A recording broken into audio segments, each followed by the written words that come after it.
Assalamualaikum warahmatullahi wabarakatuh. Alhamdulillah, Allahumma sholli ala sayyidina Muhammad wa ala ali sayyidina Muhammad. Syukur alhamdulillah atas karunia Allah yang begitu luar biasa di kehidupan kita di hari ini. Tetaplah bersyukur meski kadang kita merasa sumpek dengan kehidupan yang kita jalani. Ingatlah nikmat Allah yang begitu luar biasa yang kita peroleh, yang tidak dapat ditakar oleh alat takar apapun.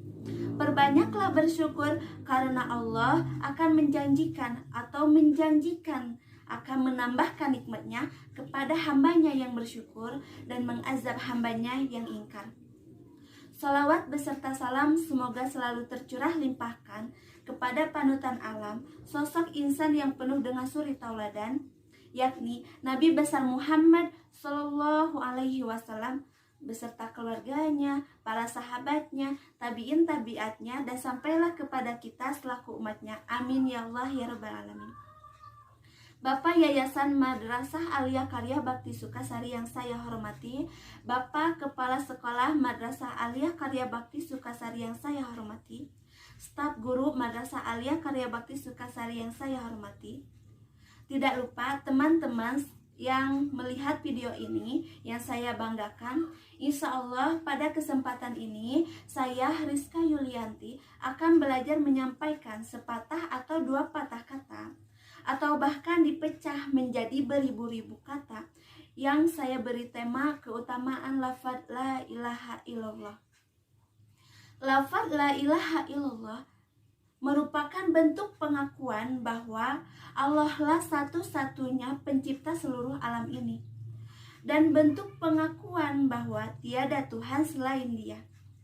Teman-temanku semua, lafaz la ilaha illallah banyak sekali keutamaan yang mulia dan merupakan zikir utama yang disukai oleh Allah, yang barang siapa membacakannya akan mendapatkan kenikmatan dan pahala yang luar biasa.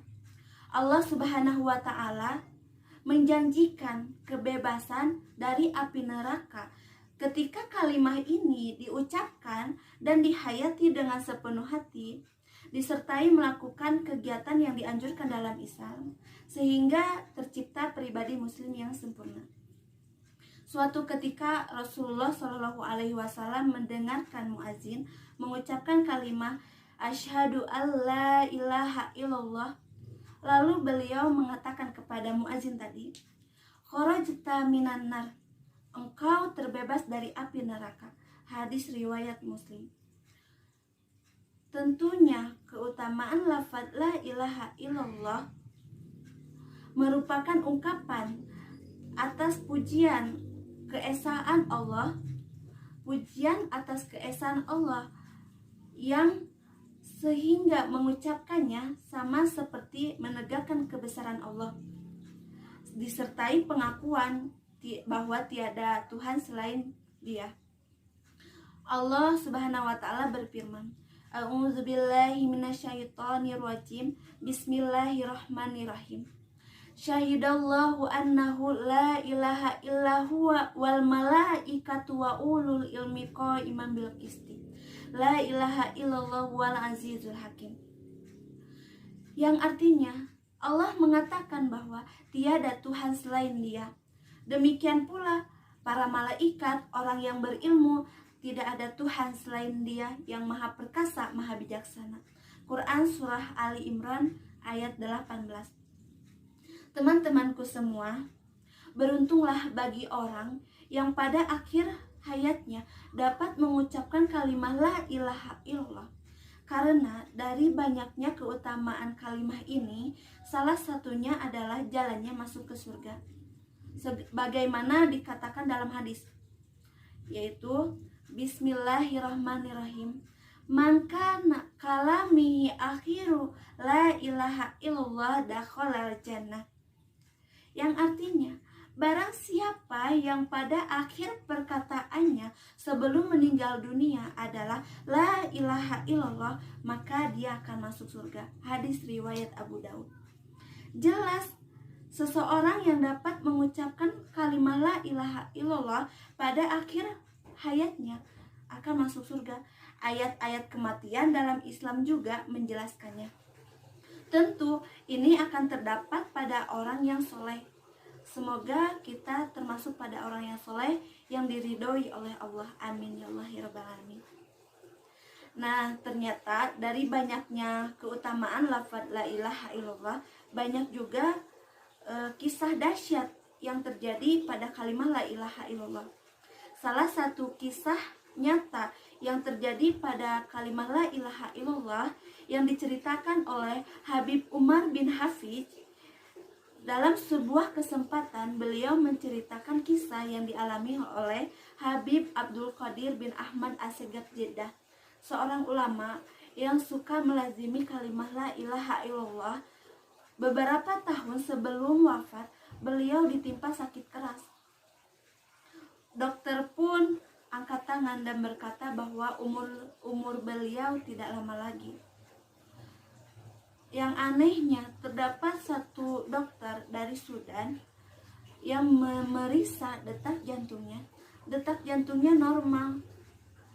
Dan dengan kecanggihan alat modern, dokter tersebut mengatakan detak jantung orang ini mengucapkan kalimat la ilaha illallah. Jasadnya lumpuh tak bergerak. Alat-alat kedokteran pun terpasang di seluruh tubuhnya. Namun hati dan jantungnya tidak pernah lalai zikir kepada Allah dan senantiasa berada di hadratillah. Keluarganya pun memutuskan untuk membawa beliau pulang dan dirawat di rumah, mengikuti saran seorang soleh. Dokter pun berkata, jika kau lepas alat-alat ini, maka akan kupastikan umurnya akan berakhir. Umur manusia di tangan Allah, bukan di tangan dokter atau manusia siapapun. Alat-alat kedokteran pun dilepas dari seluruh tubuhnya. Seketika itu pula beliau dapat membuka matanya dan dapat bergerak.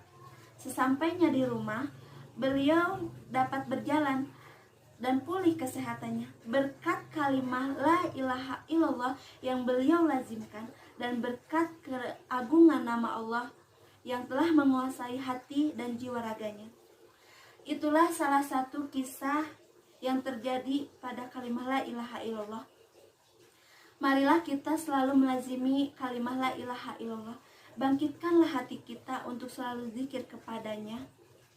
Semoga Allah matikan kita dalam keadaan mengucapkan kalimat la ilaha illallah. Dan dengan kalimat tersebut Allah bangkitkan kita di hari kiamat nanti. Amin ya Allah ya rabbal alamin. Wallahu alam bishawab. Terima kasih atas penyimakannya. Mohon maaf bila banyak kesalahan. Wassalamualaikum warahmatullahi wabarakatuh.